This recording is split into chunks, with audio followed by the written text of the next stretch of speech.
के बदले में चार्ज करता है। और फोकट में सलाह देने वाले लोग तो हमारे समाज में चारों तरफ बिखरे पड़े।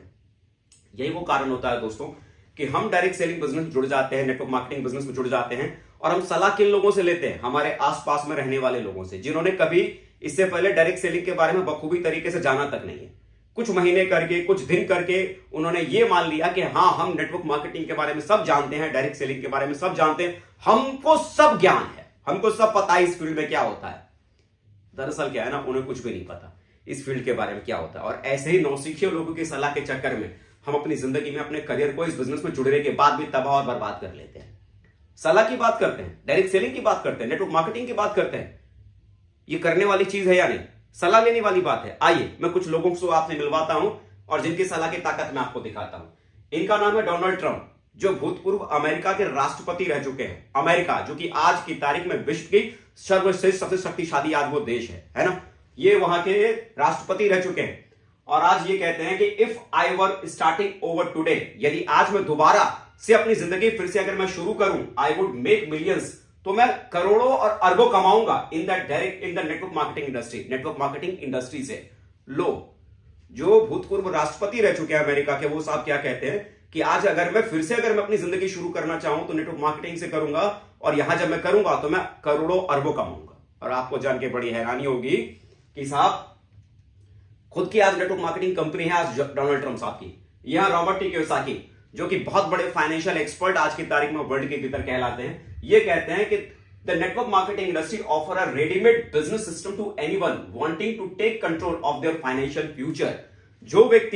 जो व्यक्ति आने वाले कल में अपने भविष्य के लिए फाइनेंशियली स्ट्रांग बनना चाहता है, बिना पूंजी के व्यापार करना चाहता है, तो उसके लिए ये रेडीमेड एक बिजनेस उसे मिला हुआ है, एक सिस्टम मिला हुआ है, जो उसके फ्यूचर में जितने भी आने वाले कल में फाइनेंशियली जो चैलेंज उसके पास में आने वाले हैं, हर चैलेंज का सॉल्यूशन ये डायरेक्ट सेलिंग है। ये कौन कह रहा है? दुनिया के सबसे बड़े एक्सपर्टों में से एक रॉबर्ट टी कियोसाकी।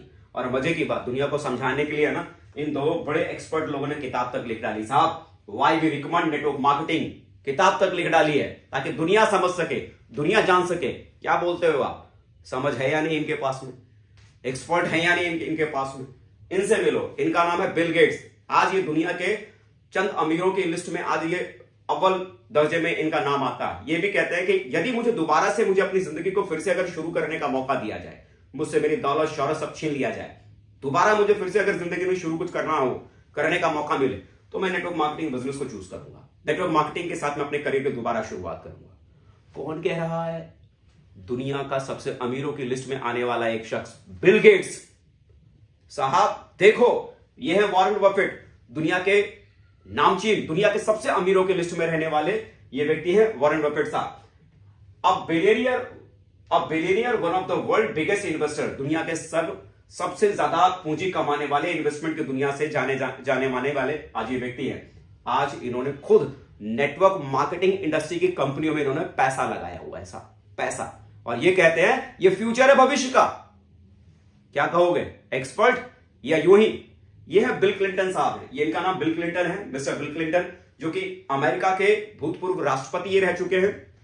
ये कहते हैं network marketing is all about marketing. ये नेटवर्क मार्केटिंग जो है, मार्केटिंग है थ्रू पीपल, लोगों के माध्यम द्वारा, लोगों के लिए और लोगों के द्वारा, है लोगों के लिए किया जाता है।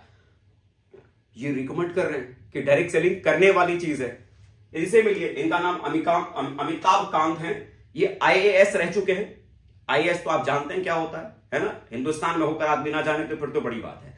आईएएस रह चुके हैं और वर्तमान में ये नीति आयोग के सीईओ है, चीफ एग्जीक्यूटिव ऑफिसर है। भारत सरकार के भीतर नीति आयोग है, जहां हमारे देश के भीतर जितनी भी नीतियां बनती हैं वो सब नीतियां यहां बनती हैं। और ये नीति आयोग के ये सीईओ हैं। ये कहते हैं direct selling professionals are doing very respectable profession. ये कहते हैं डायरेक्ट सेलिंग प्रोफेशनल जो है बहुत ही इज्जत वाला काम करने वाला प्रोफेशन है। They are the economy driver of growth of India. ये आने वाले कल के भविष्य के हिंदुस्तान के इकोनॉमी को बढ़ाने वाले लोग बनेंगे। ये कौन कह रहे? आईएएस।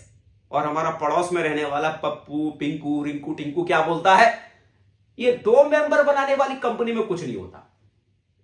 अब ये आपको सोचना है कि आपका पड़ोसी जो कहता है कि साहब इस तरह की चीजों में कुछ भी नहीं होता, उनकी बातों को मानकर आप अपनी जिंदगी में रुक जाओगे, इस प्रोफेशन को छोड़ दोगे, या ऐसे एक्सपर्ट लोगों की बातों को सुनकर आप अपनी जिंदगी में इस बिजनेस में आकर अपने सपने, अपने परिवार के सपने और अपनी जिंदगी को बड़ा बनाने की दिशा में जो आपने पहला कदम उठाया है, उस कदम को उठाकर इतिहास बनाने वाला इस कदम को आप बनाएंगे।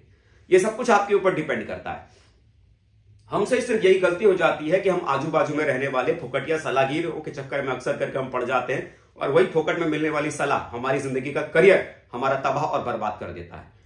मैं दोस्तों डायरेक्ट सेलिंग बिजनेस की बात अगर मैं करूं तो डायरेक्ट सेलिंग बिजनेस, जैसा कि मैंने आपको बताया कि हमारे हिंदुस्तान में 1998 से ऑफिशियली हमारे हिंदुस्तान में नेटवर्क मार्केटिंग इंडस्ट्री की शुरुआत हुई थी, डायरेक्ट सेलिंग बिजनेस की शुरुआत हुई थी। शुरुआती दौर में एमसीए के अंदर में रहकर, मिनिस्ट्री ऑफ कॉर्पोरेट अफेयर्स के अंदर में रहकर डायरेक्ट सेलिंग को कमांड करने वाली जो बॉडी, कमांड करने वाली सरकारी जो संस्था थी, एमसीए थी, मिनिस्ट्री ऑफ कॉर्पोरेट अफेयर्स थी, जो डायरेक्ट सेलिंग को संभालती थी।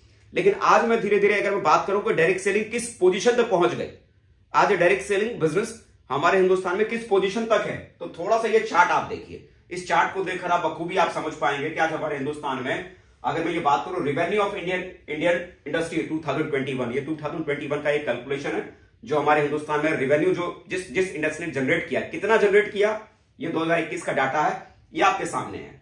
म्यूजिक इंडस्ट्री ने इस फाइनेंशियल ईयर में 1500 करोड़ का रेवेन्यू जनरेट किया हमारे हिंदुस्तान में। बॉलीवुड इंडस्ट्री ने 2850 करोड़ का रेवेन्यू जनरेट किया। इंडियन प्रीमियर लीग आईपीएल जिसे हम बोलते हैं 3250 करोड़ का रेवेन्यू उसने जनरेट किया। ऑनलाइन गेमिंग इंडस्ट्री हमारे हिंदुस्तान में 4400 करोड़ की इंडस्ट्री है आज।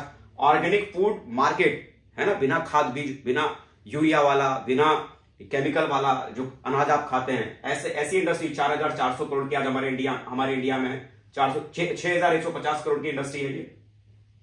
स्किन केयर प्रोडक्ट बेचने वाली जो कंपनियां हैं वो 12950 करोड़ का टर्नओवर करने वाली इंडस्ट्री है।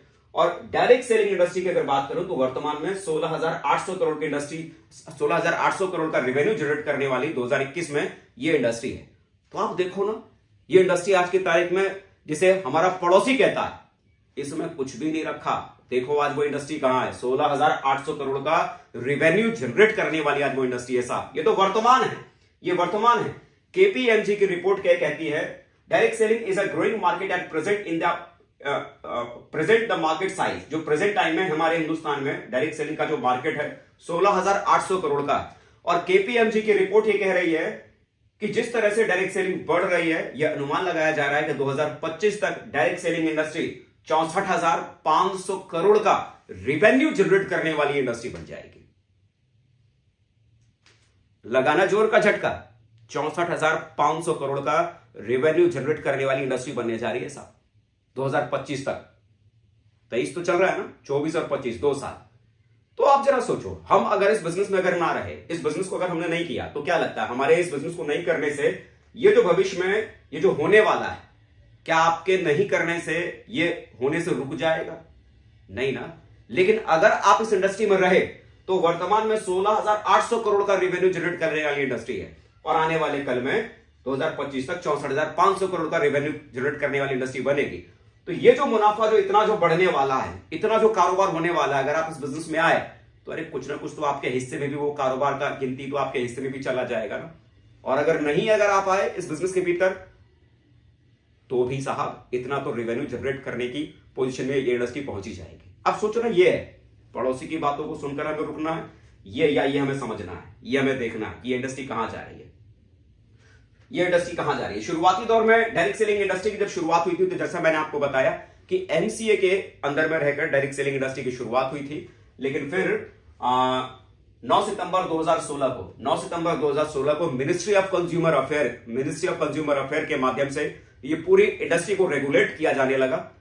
जितनी भी डायरेक्ट सेलिंग कंपनियां हैं उसके लिए एक प्रॉपर एक मिनिस्ट्री सेट की गई, जहां पर मिनिस्ट्री ऑफ कंज्यूमर अफेयर को ये एक जिम्मेदारी दी गई कि अब से 2016 से ये डायरेक्ट सेलिंग इंडस्ट्री को मिनिस्ट्री ऑफ कंज्यूमर अफेयर संभालेगा। और मिनिस्ट्री ऑफ कंज्यूमर अफेयर ने उस समय डायरेक्ट सेलिंग के भीतर कुछ गाइडलाइन दिए थे कि डायरेक्ट सेलिंग के भीतर काम करने वाली जो कंपनियां हैं उनको इस तरह से काम करना चाहिए। दिशा निर्देश ऐसी कंपनियों को दिया गया था। लेकिन दिशा निर्देश क्या होता है कि भाई एक राय, एक सलाह आपको दी गई है, आप चाहे तो इसे मान सकते हैं और आप चाहे तो इसे नहीं मान सकते हैं। लेकिन ये जो गाइडलाइन जो गवर्नमेंट ने हमारे इंडिया में डायरेक्ट सेलिंग को लेकर दिया, जितनी भी डायरेक्ट सेलिंग कंपनियां थी, क्योंकि धीरे धीरे वो कंपनियां जो हमारे हिंदुस्तान में डायरेक्ट सेलिंग जो शुरू हुई थी कुछ रेवेन्यू जनरेट करने के साथ शुरू हुई थी, लेकिन वर्तमान में 16,800 करोड़ की रेवेन्यू जनरेट करने वाली इंडस्ट्री बन गई। आज ये छोटी इंडस्ट्री नहीं है, बहुत बड़ी इंडस्ट्री है। तो इसको कमांड कौन कर सकता है? एक बड़ा मंत्रालय ही इसे कमांड कर सकता है। तो मिनिस्ट्री ऑफ कंज्यूमर अफेयर को इसे दिया गया संभालने के लिए। और इसके बाद अगर मैं बात करूं, एक बहुत बड़ा रेवोल्यूशन आया, 28 दिसंबर 2021 को।